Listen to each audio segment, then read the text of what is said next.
Hello friend, काही कारणास्तव कालचा ब्लॉग आज टाकावा लागतोय.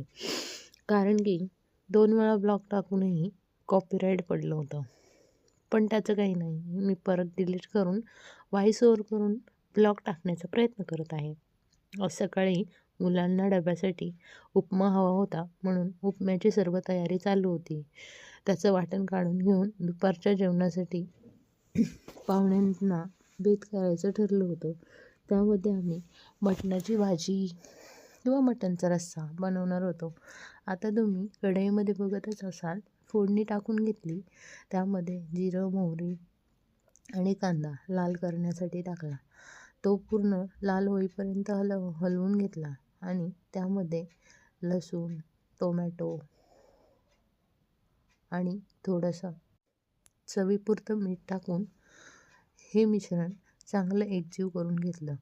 टोमॅटो त्यात पूर्ण बारीक होईपर्यंत आणि लसणाची चव पूर्ण उतरेपर्यंत ते मिश्रण व्यवस्थित हलवून घेतलं आणि त्यामध्ये थोडासा झाकण ठेवून दम दिला. आता काही व्हिडिओ शूट करायला विसरलेले आहे, पण तरीही मी तुम्हाला रेसिपी सांगताना त्यातले थोडे थोडे पॉईंट मी सांगणार आहे. एवढं सगळं एकत्र करणं पॉसिबल नाही.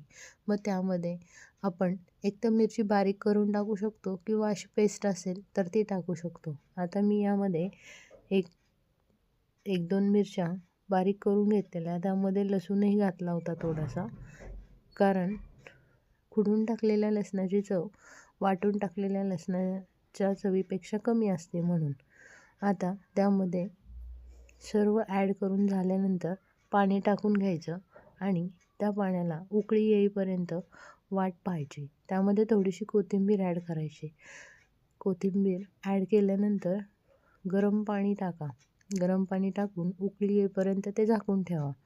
आता झाकलेल्या त्या पाण्याला उकळी आल्यानंतर भाजलेला जो रवा आहे, तुपात भाजलेला रवा त्यामध्ये गुठळी न येऊ देता मिक्स करायचा आणि मिक्स केल्यानंतर थोडंसं 2 ते 3 मिनटं झाकण ठेवून तो वाफलून घ्यायचा आणि त्यावेळी गॅस एकदम मंद ठेवायचा.